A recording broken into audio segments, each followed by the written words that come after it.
Hello, English learners. Welcome back to your daily English dose. Today, we're embarking on a deep dive into a topic that I know resonates deeply with many of you, the native accent myth. We hear from so many learners who feel this immense pressure, to sound exactly like a native speaker, almost as if their English isn't truly good enough until they've erased every single trace of their original accent. And that feeling, that pressure, that's precisely what we're here to talk about today. Our mission really is to unpack this myth, give you some solid data-backed insights, and hopefully offer a more empowering, a more realistic perspective on English communication. This whole deep dive is genuinely about boosting your confidence and your clarity so you can speak English with more freedom and honestly more joy. I love that mission, boosting confidence and clarity, yes. So let's tackle a common roadblock right away, this confusion between being, truly fluent and chasing that kind of elusive native-like accent. For our listeners, what is the fundamental difference and why does it matter so much? It's a really vital distinction and one that often gets missed. Let's try and clarify. So, fluency. That's about your ability to speak smoothly, confidently, getting your message across without too much hesitation. Oh. It's about effective communication. Getting the message across, okay. Right. And accuracy, on the other hand, that's more about the correct use of grammar, vocabulary, pronunciation, minimizing errors. It's about precision. So they're not the same thing at all. Understanding that difference must be, well, quite empowering for learners. Absolutely. They aren't opposites. They exist on a spectrum, really. Maybe in the early stages, you focus more on accuracy, building that foundation. But for practical, everyday communication, the emphasis really shifts toward fluency. And here's the key thing. Aiming for 100% perfect accuracy. Even native speakers don't achieve that. It's a myth in itself. The real goal depends on your purpose. What do you need your communication to achieve? Is it academic precision? Or is it flowing in daily conversation? You tailor your focus. Okay, that makes sense. So if our goals are shifting, let's talk about who we're actually speaking to when we use English today, because I have a feeling it's not always who people imagine. That's probably the most important question to ask. The global reality of English has changed dramatically. English today, it functions as the world's lingua franca. Let's look at the numbers, say, for 2024. We're talking about roughly 1.5 billion English speakers worldwide. It's a huge number. But here's the kicker, the really eye-opening part. Only about 370 to 380 million of those are native English speakers. Wait, only 370, 380 million out of 1.5 billion? That's less than a quarter. Exactly, which means more than 75% of the people speaking English globally are non-native speakers. The ratio is something like 3-to-1 non-native to native. Wow, so if over 3/4 of English speakers are non-native, how radically should that shift our perspective as learners? It should completely revolutionize. Think about this. The British Council reports that only a tiny fraction, maybe 4% of global English conversations actually happen between native speakers only. Only 4%. It's 4%. So what this means for you, the listener, is that you are far, far more likely to be communicating with another non-native speaker than with someone from, say, the US or the UK. English is everywhere spoken in 186 countries, an official language in 55. This incredible global reach means countless different accents aren't just common, they're absolutely the norm. Okay, so considering this huge global picture, how should we as learners adjust our mindset? What's the goal now? Your goal shifts Yeah. really fundamentally. Instead of trying to sound like you belong to one specific native group, your aim should be achieving mutual intelligibility. Can you understand each other within this incredibly diverse global community? That's the point. It's about being understood, not about erasing who you are to sound like someone else. Right. We've looked at the numbers, the reality. But if the reality is this diverse global English, why does that pressure for a perfect native accent still feel so intense for so many people? This is where we really need to start digging deeper, I think, into the roots of that obsession. Yeah, it's a really complex thing, and it's deeply rooted. You've got influences from media and also from educational systems. Think about films and TV shows, for example. How often are characters with standard American or British accents portrayed as intelligent, sophisticated, maybe the hero? Quite often, now that you mention it. And then foreign accents or even just non-standard regional accents. They might be linked to villains or someone incompetent or just presented as other. This creates these subtle, unconscious biases, and it can make you, as a learner, start to internalize this feeling that your accent is somehow inferior. This isn't just theoretical. This bias can genuinely affect real-world things like job interviews. Wow. So we're kind of unconsciously fighting against these narratives we absorb from media. But what about education? Does the way English is taught sometimes add to this pressure? Oh, absolutely. In many places, there's a strong ideology we call native speakerism. It's Hmm. basically the idea that native speakers are the ultimate, the perfect model for language, especially pronunciation. Historically, particularly in places like Japan, English education often focused much more on grammar and reading for exams, right? Less on practical pronunciation for actual conversation. Yeah, the focus was definitely exams for a long time. And then you have things like, well, some call it the katakana trap. Using katakana to represent English sounds can be helpful at the very beginning, sure. But relying on it too much can actually hinder you from learning sounds that are unique to English, like the sano, or telling the difference between R and L. Oh, the katakana trap is so real. I remember struggling with words like McDonald's, trying to say it based on katakana versus the actual sounds. It's a tough habit to break. And I've heard about social pressures in the classroom too. It is a tough habit. And yes, that social pressure adds another layer. There's a cultural saying, the nail that sticks out gets hammered down. Yeah. This can make students hesitant, shy about really trying out different pronunciations in class. They might fear being teased or looking like they're showing off. So learners get caught in this awful double bind, afraid of having a bad accent, but also afraid of standing out with a too good one. It just breeds anxiety. Gosh, it sounds like a really heavy psychological burden, a kind of vicious cycle that I imagine many of our listeners are probably nodding along to right now, really feeling that pressure. It has a profound effect. This obsession with perfection, it creates a nasty cycle. You focus so much on not making accent mistakes that you get anxious, you fear speaking, which means you practice less, Hmm. which reinforces the self-doubt. It goes round and round. Even worse, when you start internalizing society's biases about accents, it can really chip away at your confidence, your self-esteem. Communication stops being joyful and starts feeling like a test you're always failing. And remember, your accent is part of you. It's like a sound fingerprint.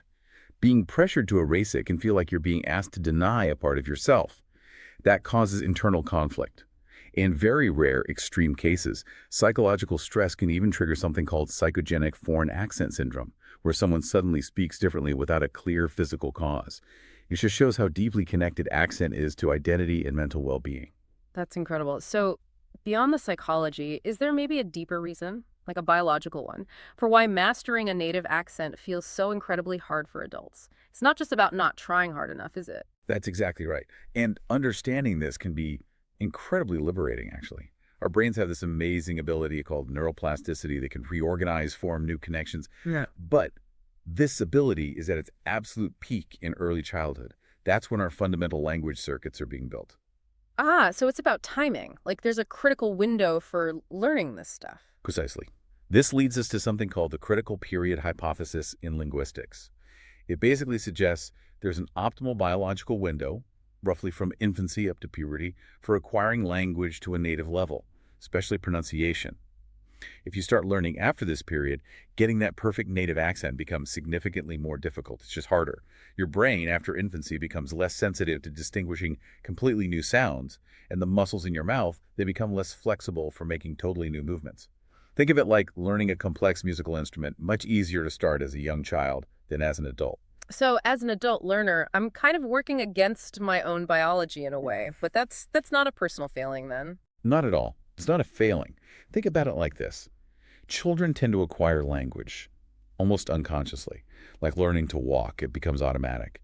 Adults usually learn language more consciously through rules, study, effort. That's declarative memory versus procedural memory.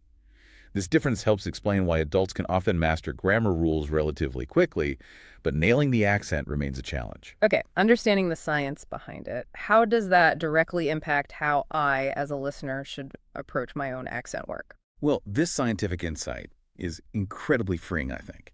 Struggling to get a perfect native accent as an adult, it isn't about your lack of talent or effort. It's largely a biological reality. So you can let go of that self-blame. Channel that energy instead towards goals that are actually achievable, goals that will genuinely boost your communication skills and your confidence. And building right on that, let's really shift how we think about accents. Instead of seeing your accent as some kind of flaw that needs correcting, what if you saw it as a personality to be embraced? Because an accent is so much more than just pronunciation, isn't it? It's like that sound fingerprint we mentioned. It carries rich information about where you're from, your experiences, your whole identity. And it's absolutely true. Everyone has an accent. There's no such thing as no accent. Exactly. That idea is a total myth. a so-called standard accent. Yeah. It's just one that happens to be difficult to place regionally or socially within whatever the dominant group is. But from outside that group, it's still very much an accent. And for multilingual speakers, like many of you listening, your accent is proof. It's a record of your amazing linguistic journey, evidence of your ability to navigate different cultures, different languages. Think of the writer Shohei Wolpe saying, "I have an accent in every language I speak." Or the poet Rupi Kaur, "My mouth carrying two worlds, so what?"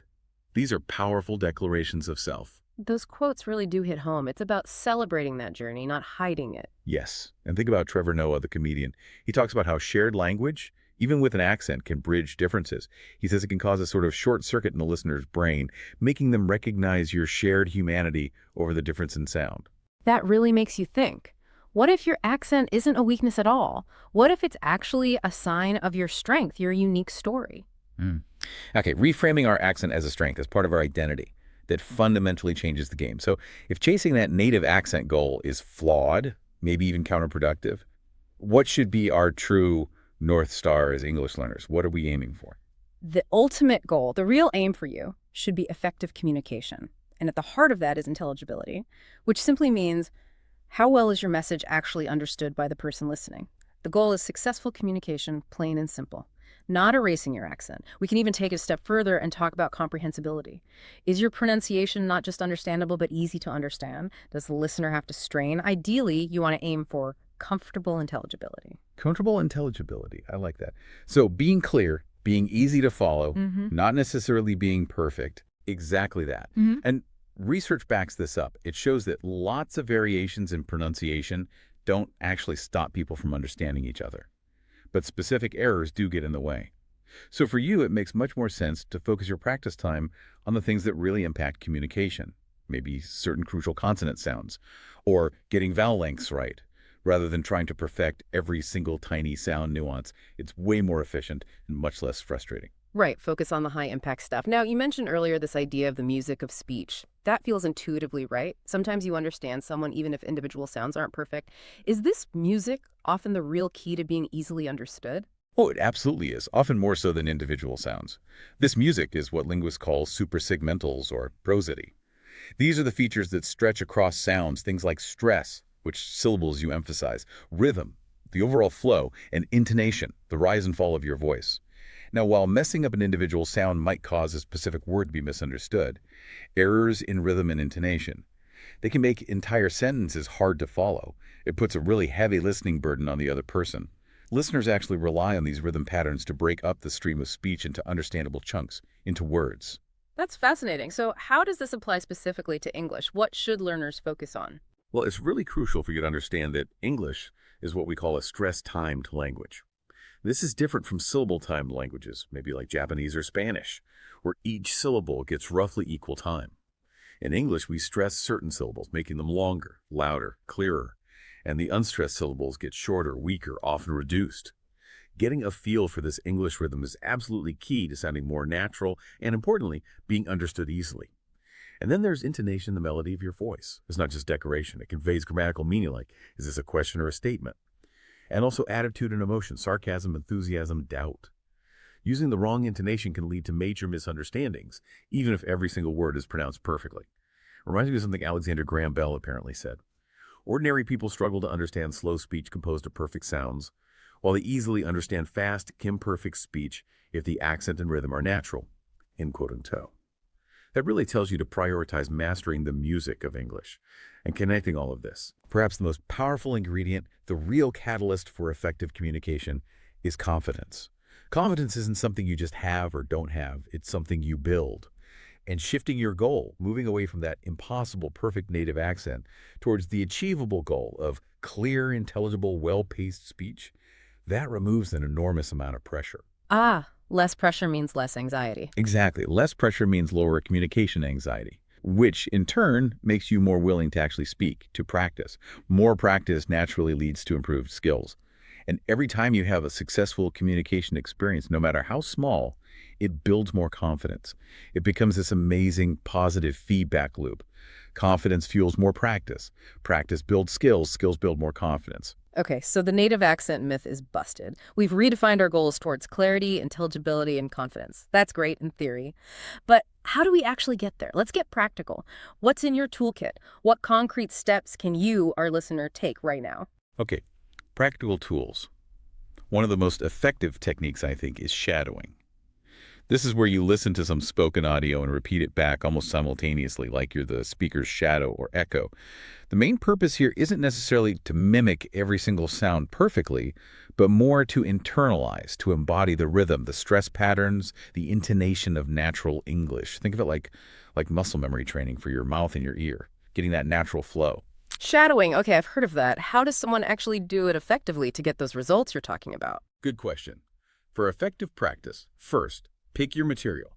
Find maybe 30 to 60 seconds of clear audio spoken at a natural pace. And importantly, choose something you actually enjoy listening to. It makes practice less of a chore. Now, don't just jump in and repeat. Listen to it several times first. Really get a sense of the content, but also the speaker's prosody, that rhythm and intonation. Then, start shadowing with the transcript if you have one. Read along as you repeat. This lowers the mental effort needed initially. Once you feel a bit more comfortable, try shadowing without the script. Rely just on your ears. This really trains your listening skills. The key thing is, focus on the music. Mimic the speaker's pace, the ups and downs of their voice, the words they emphasize. Don't obsess over getting every single word perfect at first. And finally, this is super useful. Record yourself shadowing. Then listen back and compare it to the original audio. It's a fantastic self-assessment tool. All right, another technique, which might seem counterintuitive at first, but is incredibly powerful. Focus on the power of pace, specifically speaking a little more slowly and intentionally. Slowly. Most learners want to speak faster, don't they? They often do. But slowing down slightly has huge benefits. For you, the speaker, it actually reduces tension. It gives your brain a fraction more time to choose the right words. It helps you articulate individual words more clearly. And interestingly, it often makes you sound more confident and authoritative, not less. And for your listener, a slightly slower pace gives them crucial time to process what you're saying, to absorb the information. It prevents them from feeling overwhelmed and dramatically improves their understanding and how much they remember. That makes a lot of sense when you put it like that. So, what are some practical ways to practice slowing down? A few things you can try. First, consciously build in pauses, just short, natural breaks between sentences or main ideas. This gives both you and your listener a moment to breathe and think. Second, really focus on clear articulation. Make an effort to enunciate each word distinctly. This naturally helps to regulate your pace. And third, remember to breathe. Take nice, calm, deep breaths before you start speaking and occasionally while you're speaking. It helps control your pace and keeps you feeling calmer too. And one last tool, which we touched on with shadowing, but it deserves its own mention, the feedback loop. Specifically, the power of recording and analyzing your own voice regularly. Ah, the dreaded listening to yourself speak task. Huh. Yes, many people dislike it initially, but it's so incredibly valuable. Recording yourself lets you hear your speech more objectively, maybe how others hear you. You can pinpoint areas that sound unclear. You can really listen to your own rhythm and intonation patterns. And crucially, you can track your progress over time, which is hugely motivating. This kind of targeted self-feedback makes your practice way more effective than just guessing where you need to improve. It helps you accelerate your progress. Okay, those are some fantastic, actionable strategies. Now, for some inspiration, we've talked about why the native accent isn't the goal. So, who are some real-life examples, people who prove that you absolutely don't need a native accent to achieve massive success on the global stage? Oh, there are so many fantastic examples. It's truly inspiring. Think about Arnold Schwarzenegger, originally from Austria. Bodybuilder, huge movie star, politician, and that strong Austrian accent. It became his signature. Apparently, he faced challenges early on, people telling him his accent was a problem, even having his lines dubbed in one movie. But he didn't let it stop him. He persevered and became a global icon. Yeah, his accent is instantly recognizable. Who else comes to mind? Well, how about Jack Ma, the founder of Alibaba from China? He famously learned English by offering free tours to tourists in his hometown. He clearly focused on being able to communicate his vision, on connecting with people, not on achieving some kind of perfect pronunciation. And look at the global business empire he built. That's a great example of focusing on the message. What about in Hollywood? You think accents might be a bigger hurdle there? You might think so, but look at actresses like Salma Hayek from Mexico or Penelope Cruz from Spain. Both learned English as adults, both have distinct accents, and both are hugely successful, celebrated actresses. Their accents are often seen as part of their charm, their identity. And it's not just entertainment. Think about global business leaders. Masayoshi Son from SoftBank in Japan, Ratan Tata from India, Carlos Slim Helú from Mexico. All incredibly influential figures, none with native English accents. They prove, day in, day out, that sounding like a native speaker is simply not a requirement for global leadership or impact. Their accents are just part of who they are. It really seems like, for many of these people, their accent became part of their unique brand, their recognizable identity, rather than something they needed to overcome. Exactly. It's part of their story. Even in literature, think of Joseph Conrad, originally from Poland, or Vladimir Nabokov from Russia. Both became celebrated masters of English prose, writing classic novels in what was their third language. Yeah. It shows that profound linguistic creativity isn't limited by your accent. Or Charlize Theron from South Africa. Her first language is Afrikaans. While she's an incredible actress who can adapt her accent for roles, her core identity, her natural way of speaking still shines through. They all embody the power of embracing your whole self. And hearing from these individuals directly can be really powerful too. It helps us embrace our own linguistic journeys. Think about the singer Shakira. She once said something like, "I am Colombian and I'm not going to beat myself up trying to pretend to be an American girl." What a No. strong statement of self-acceptance. That really is powerful, just owning it. Yeah. And Arnold Schwarzenegger, despite all his success, he acknowledged it. He said something like, "They still say I have a little accent, but I reached the top of my profession as an actor." He's directly saying, see, the accent wasn't the barrier people claimed it would be. And it's interesting, this bias isn't just about non-native accents, right? It happens even among native speakers with different regional accents. Oh, absolutely. The American comedian Jeff Foxworthy, who has a Southern accent, joked about it. He said something like, "People always try to deduct 100 points off my IQ when they hear a Southern accent." It highlights that accent bias is often about perception and prejudice, not actual capability, and it exists within native-speaking communities, too. You even see highly skilled actors on TV shows, maybe like Task, really struggling to master specific regional accents for a role. It shows that changing your accent is a difficult craft. And yet, other actors might choose not to adopt a specific accent for a role, proving you can still be authentic and successful in diverse ways. Look at someone like James McAvoy, the Scottish actor. He talks about being professionally English for certain roles, but naturally reverting to his Scottish accent in his personal life. It shows accent can be a fluid part of identity, something you adapt, not erase. Okay, we've covered so much ground in this deep dive. As we bring things to a close, what's the ultimate takeaway message for you, the listener, on your personal English journey? Well, I hope we thoroughly debunked that native accent myth. It just doesn't hold up when you look at linguistic reality, global communication patterns, or even the science of how our brains learn language. Your true goal, your focus, should be on developing clear, confident communication skills. Being able to convey your meaning effectively to all sorts of different listeners. That's what matters, not trying to erase your unique accent. Remember to prioritize the music of English, that rhythm and intonation, the supersegmentals. Often they're more critical for being understood than getting every single individual sound perfect. And please remember, your accent. It's not a sign of failure. It's a testament to your incredible linguistic journey, a part of your rich identity. In today's interconnected world, true fluency isn't really measured by flawless pronunciation anymore. It's measured by your ability to connect, share ideas, to achieve mutual understanding using the language. And maybe here's a final thought to leave you with. What if embracing your unique accent, seeing as a strength, is actually the fastest path to speaking English with greater confidence and, yes, greater joy? Thank you so much for joining us on this deep dive into the native accent myth here on your Daily English Dose. We truly hope these insights empower you to embrace your own linguistic identity and continue your English learning journey with fresh motivation and perspective. Until next time, keep practicing, keep learning, and most importantly, keep speaking. This has been your Daily English Dose.